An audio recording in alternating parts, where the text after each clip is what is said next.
and Megan will collect them, our community manager. I'm excited about the next session because it's putting together many things that Games for Change always wanted to do and finally got to do through this contest. So a bit of context of how the whole thing started. Brian, one of the program managers that is not here with us unfortunately today, but Lana is going to represent the Packard Foundation.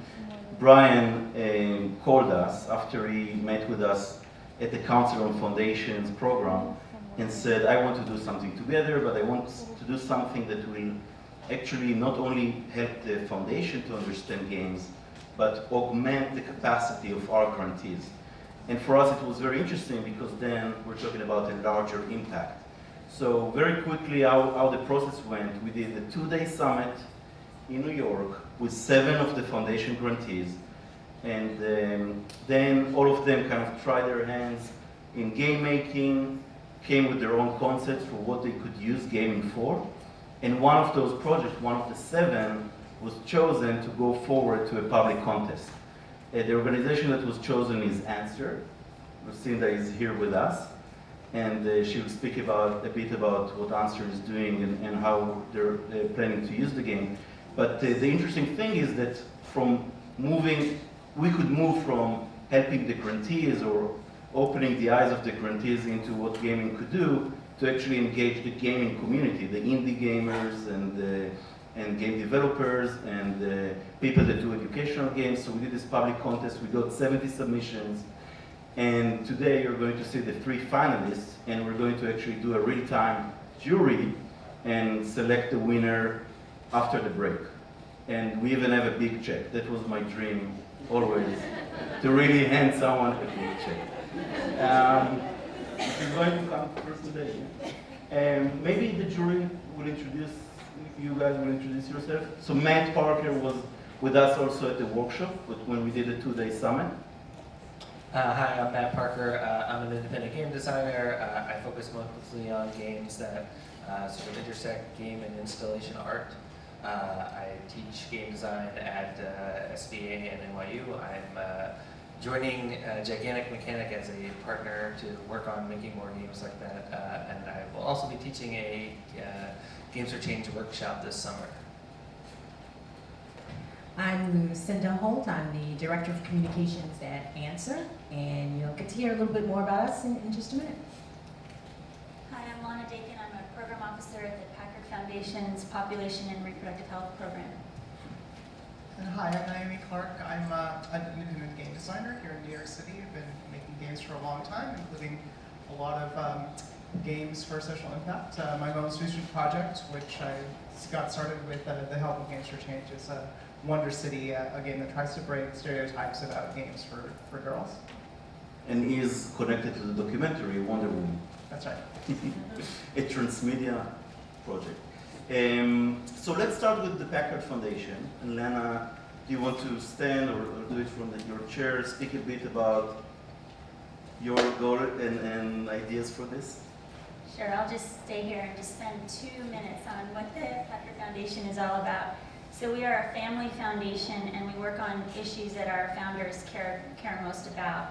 And that's improving the lives of children, enabling the creative pursuit of science, advancing reproductive health, and conserving and restoring our Earth's natural resources. Under the reproductive health program, we believe that all people, especially young people, deserve the right to make sexual and reproductive health decisions that are best for them. And we believe that when people have access to comprehensive sexuality education, quality contraceptive services, they make the best choices for themselves and their families. So we support efforts to expand quality sex ed, family planning, and safe abortion services for youth in sub-Saharan Africa, South Asia, and in the US. We are so pleased to be here today to partner with Games for Change on this very exciting and fun, creative way to increase knowledge about sex and to foster a really, just foster curiosity and responsible, healthy decision-making around sexuality. Thank you. And by the way, we learned a lot just from this process a lot about sex, some things that I'm embarrassed to say, but I can tell you that from the conversations, the phone calls we had with the presenters today, they're not shy at all, so you will have some fun in the next hour. Lucinda will tell us about Answer and how Answer is actually the client for this Yes. game contest. Yes, we are the client, and yes, we did shock Ossie during those conversations. Yeah, he and Emily got a little quiet as we were getting into the nitty-gritty. So, first of all, let me say thank you to the Packard Foundation. This contest wouldn't be possible without them, so thank you so much, Rana, and thank you to the Packard Foundation. And thank you to Games for Change. This whole festival is really a testament to the power of games to really do great work in the world, so we're excited to be a part of this. So, Answer, that's the organization that I work for, is a national organization that is, I'm going to show you a little something if I can get my slides working here. Okay. Answer is committed to providing and promoting unfettered access to comprehensive sexuality education for young people and the adults who teach them. And we do this because obviously you've seen the headlines about teen pregnancy and STD infections. You see that, right? But we do this work because 70% of young people, by the time they're 19, have had some kind of sex, right? And during that period, those 19 years, they're watching TV, they're playing video games, they're online, some of them are watching porn, right? So there are lots of powerful influences on what they think about sex or how they make choices around sexuality. So we are really committed to making sure they have the information they need to make healthy decisions about sexuality. And whenever I start talking about this, I think about our executive director, Elizabeth Schroeder. She's laughing right now because she tells a story about a gym teacher, and they called him Mr. Rotten Jello, and he taught them sex ed. And I'm sure many of you can relate to having that uncomfortable gym teacher get up and either fidget and be uncomfortable, and everyone's really like, yeah, this is not great, right? So sex ed could be so much more, and we could do a much better job of educating young people in this country about sexuality. And some of us got no sex ed at all. So that's why we do the work we do. And one way that we do that is through our teen editorial staff. We recruit teens and we pay them to write stories and articles and blog posts about sexuality. We train them and they do that, and they're great because other teens are willing to listen to teens, talk about sexuality. And their work appears in a publication that we publish, Sex Etc. It's a magazine. This is the spring issue, where we were looking at issues, challenging myths about boys and sexuality. And then there's our website, sexetc.org. So when this opportunity came along, we said, oh my goodness, wouldn't it be great if we had a web-based game and we could get young people really engaged with this material, right? So Alex Medina, who's out in the audience, he's on our communications team, and he does social media and our content on the site, and he's an avid gamer. Said, yes, let's figure out how we could get in on this and do a great game for teens. So if we do a web-based game, it's going to need to be something that's going to work across platforms, because our website, it's responsively designed. So it adapts to whatever device you're on. If you're on your smartphone, your tablet. So it's great that way, but we need a game that's also able to adapt to wherever teens are accessing the site from. So our vision for the game was to really create a fun and friendly experience that teaches young people about safer sex and connects them to resources on our site. So that's our goal for the game. And obviously our broader goal is to make sure young people don't have to sit through Mr. Rotten Jello doing his presentation or scary STD slides. They actually have adults and people in their lives talking to them and providing them with the information they need. Or they have something like this game, which is something they could, interact with on their own and get great information about sex ed. So that's why we're here, and that's what Answer is. So, thank you.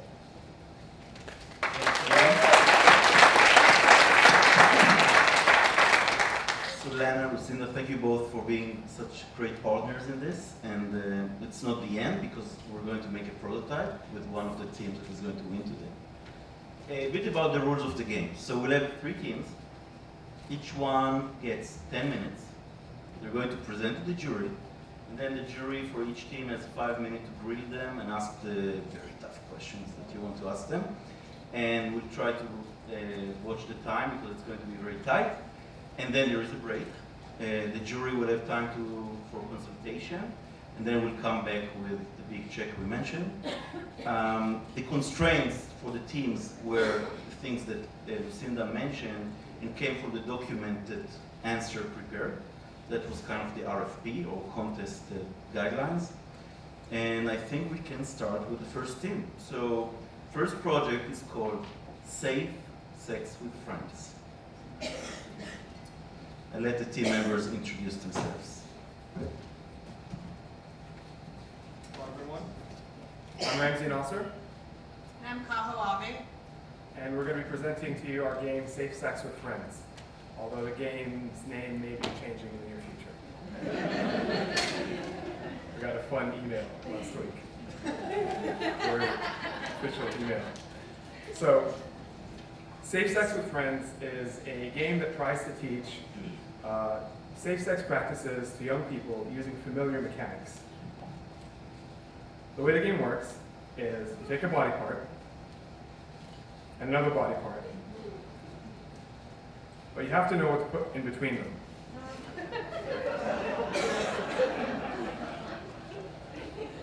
So, based on this mechanic of basically combining different sexual organs and safety barriers or different things in between them, we hope to use a familiar Words with Friends style or Scrabble style mechanic to teach young people what to do in different sexual situations and how to stay safe while having a fulfilling sex life. Different barriers include dental dams, birth control, which isn't a barrier but is a different kind of protection. So the overview, the basic game layout is, the game's played on a Scrabble board, where each player has a set of tiles that include either sex organs or barriers, or things that go between sex organs, that they then lay out on the board as you would in Scrabble. The board can get complicated as different organs are placed down and different chains are made with different barriers. There are a few bonus items that we'll get to a little bit later. You can see in the lower left-hand corner, 2 mouths are sharing a burger, because it's not always about sex. Sometimes, just go out for a nice lunch.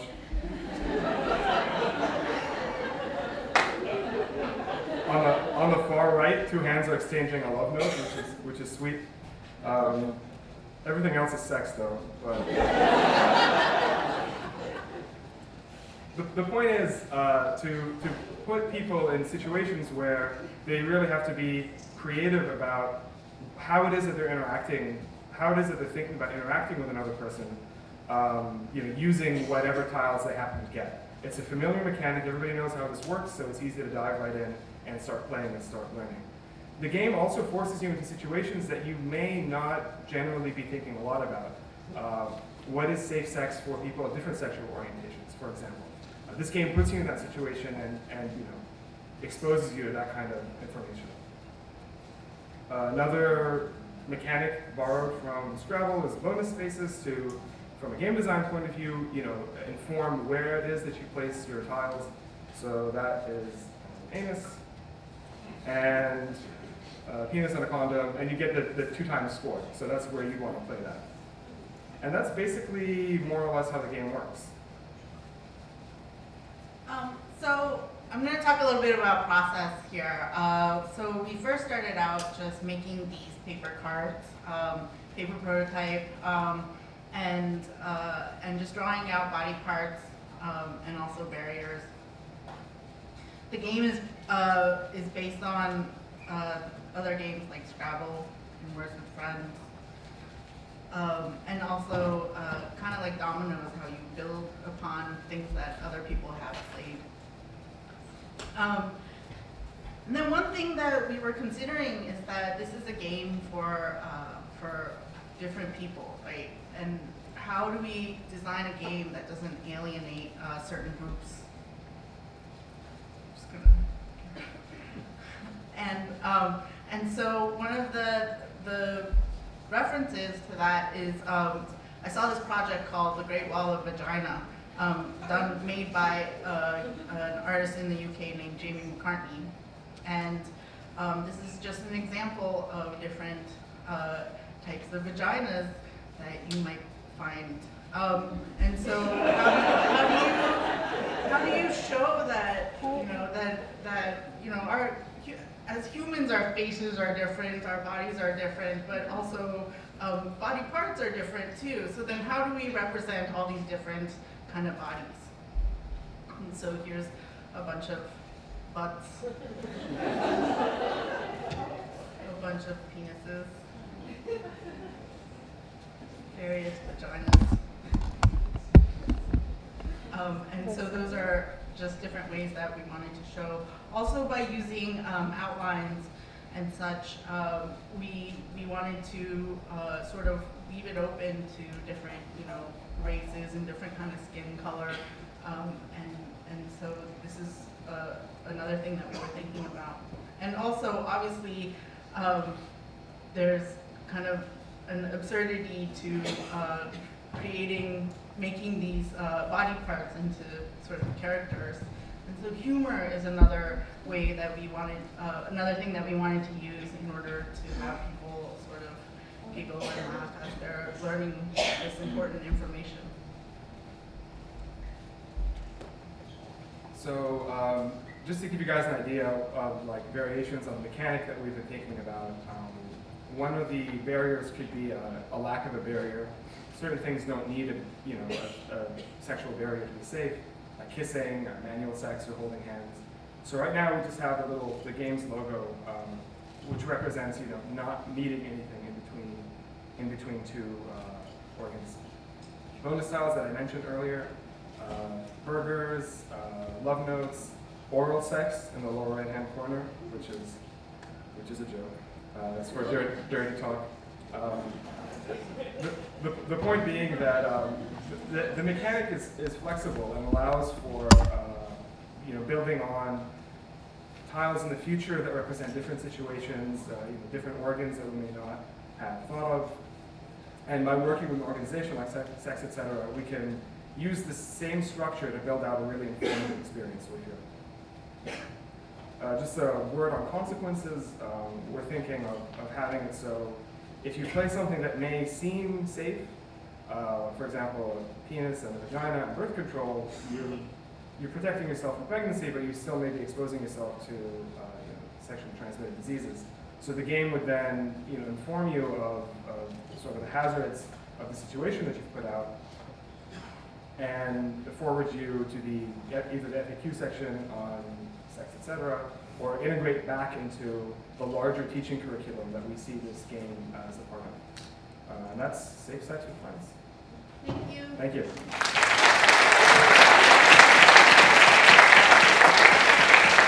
Thank you, guys. The athletic jury members want to stay there or jump back on stage? Whatever you prefer.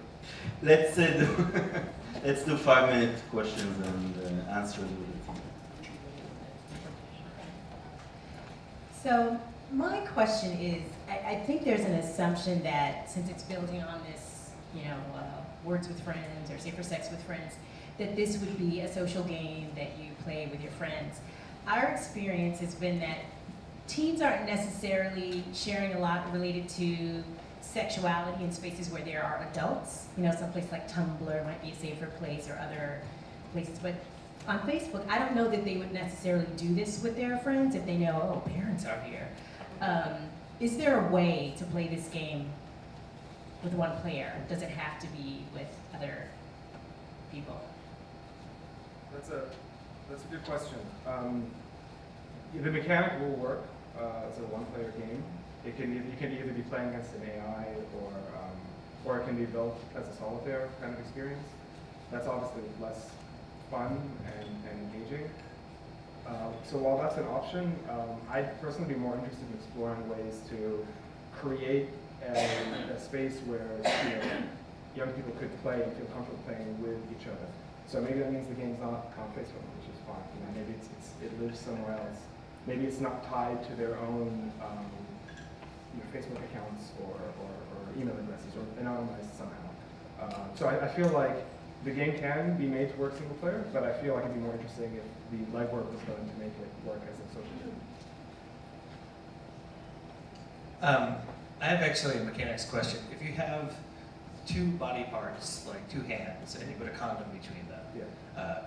probably not necessary. I don't know how this stuff works. But let's say you did that. Would the game reject that? Would it accept that? Would it give you a little pop-up saying, like, it's okay to hold hands, you know? Like, what would happen in that situation? I think from an information point of view, yeah, you'd be informed that that that's not necessary, or that is if that is maybe a myth that some people buy into, then that is an occasion for the game to dispel that myth. From a mechanics point of view, it would either not affect you, or you just wouldn't get as many points as you would if you put like something actually meaningful. I had a really basic question. How do you win? Like, what's the end of the game? So in Scrabble, you just play until you're out of tiles. Yeah. So there would be a set number of tiles that you play down to. That's just the working sort of end condition that we have. But yeah, it could be play up to a certain number of points, play for a certain amount of time.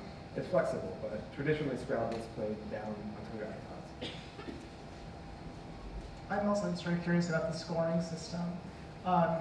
Are all the different apps you can do, like say exchanging a love letter, or going to eat lunch, or connecting to sets of genitals?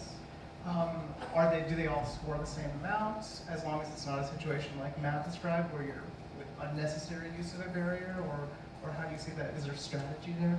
Right. So those are some specifics that we haven't gotten into for this prototype. What is generally done, what can be done, is certain tiles are more rare. So using those tiles results in a higher amount of points. And that can be tied into also an educational component, where making situations that are somehow more difficult to deal with less frequent in the set of tiles, but then avoiding more points for them. So there might be like a rare type of asshole.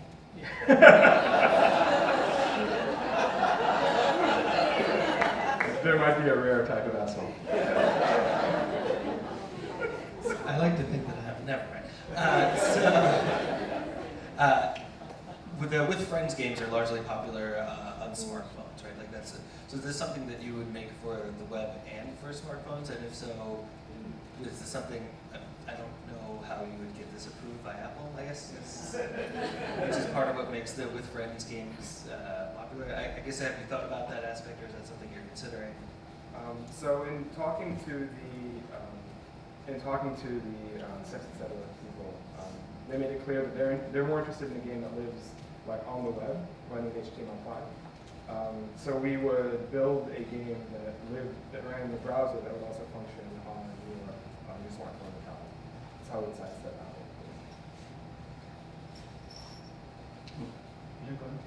Are you guys thinking that, I understand you intended as a multiplayer game, were you thinking primarily of a context where two players are playing face-to-face and sharing a screen, or over the net?